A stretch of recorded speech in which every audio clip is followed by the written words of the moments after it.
Thank you for joining us, Honorable Kabuswe, Minister of Mines and Minerals Development at ZIMEC 2026. We're very excited to have you, of course, being our host, seeing as the conference is structured around mining and a huge part. So I understand you've just covered a very exciting panel discussion. So what part of today's discussion matters the most for Zambia's mining sector, in your opinion? Integration was key, Stacey. I think that, of course, I pronounced Zambia's mantra of saying we are no longer calling ourselves landlocked, we are land-linked, meaning that these links that we have through other countries must be used to our advantage. So the key on that panel discussion was that we must not work selfishly or in isolation. We must recognize that the world is a global village and we have to work together. I gave an example of how that one country called Tanzania had excess power. One country called Zambia lacked power in the same period. And that was a wake-up call. Why is it that we can't access somebody who has power which, in inverted commas, they can throw away? So then we realized, and that's why right now we are doing the interconnector between Zambia and Tanzania, which was the reason why we couldn't access that power, because there was no willing infrastructure. So we had to do now the interconnector, which we are doing between Tanzania and Zambia, and as such, integration is key. We need to discuss common infrastructure that we must build as countries.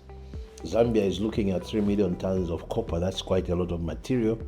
That requires proper infrastructure within country and without, so that we are able to transport that material. 3 million tons cannot be consumed locally. Even if we go value addition, we do cables, our population is just under 20 million people. Our GDP has now just doubled to $30 billion. Zambia probably requires a GDP of 100 billion. What we have as a population, we can't consume. So we need to export. But for us to export, we need to be in good terms with our neighbors, but also our neighbors must have policies that are integrated between countries, so that we know that if I go through the Tanzanian border with my material, I'll be able to find a road, or I'll be able to find rail.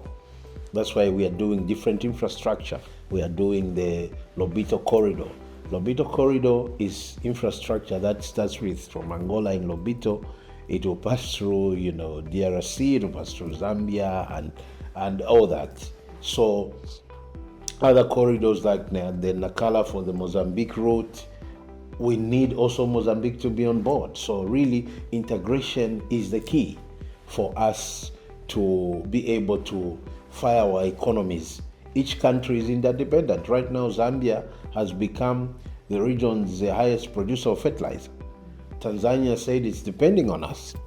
So that integration means that there must be route to transport that fertilizer into Dar es Salaam or whichever town in Tanzania. So really, for me, what came out as key is integration.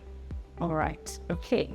So let's go deeper and look at practices in mining. So what would you say in terms of responsible investment? What does it look like in practice for mining? So responsible investments, from the word responsibility, responsible investment is investment which takes care of the needs of the people. When I'm a leader, whatever I am doing, whatever vision I'm putting across, at the back of my mind must be benefit to the country, to the people, to the local person out there. That is responsible investment. So you don't just want to announce these very romantic figures. Zambia's, attracted $12 billion worth of investment. Yes, is that responsible? Is that trickling down to the local person? That is key. So as one is negotiating any kind of investment, the key Is this investment going to benefit the country? Is it going to improve infrastructure? Is it going to help put food on the table of our people? Is it going to help me do free education like President HH now is doing free education? That's a huge cost on the treasury. It requires responsible investment that will bring out value that we can channel to his free education policy, that we can channel to the school feeding programs that we are doing across the country. That requires funding. Where do the funding come from? Responsible investments, like in the mining sector. When we attract investors that are responsible with their money that is responsible, then we'll see more taxes. We'll see more people getting jobs. We'll see more people getting contracts and etc., etc. What that does, it brings value within the economy, and that is what we should call responsible investment. Just on that one, just a quick additional question, if I may. How structured are the policies when an investor is coming in to ensure that is implemented, that social license for the community in which they operate is affected? It's law. For example, right now, we've done the local content SI. Very important, never done before in this country. We said, okay, we have done investment. We have attracted value in the mining sector. And then the president gave an instruction to say we cannot just stand on the rooftop and shout at mining companies, can you give businesses to locals, for example? Can you employ locals, for example?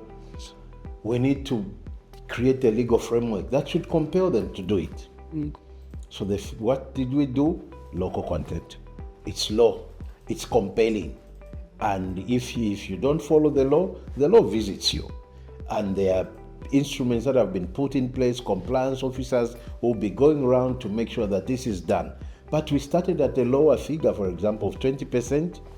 Why? Because we need to build capacity amongst ourselves. Because the very 20% is a huge amount of money. FQM alone, Lumwana last year, their spend on, procurement was in excess of $1.5 billion.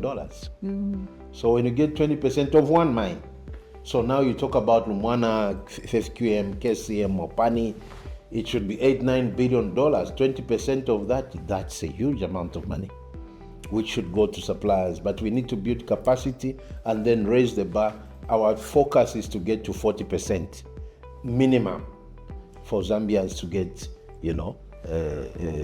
businesses. So really, that is what we are doing to make sure that this trickles down to our people.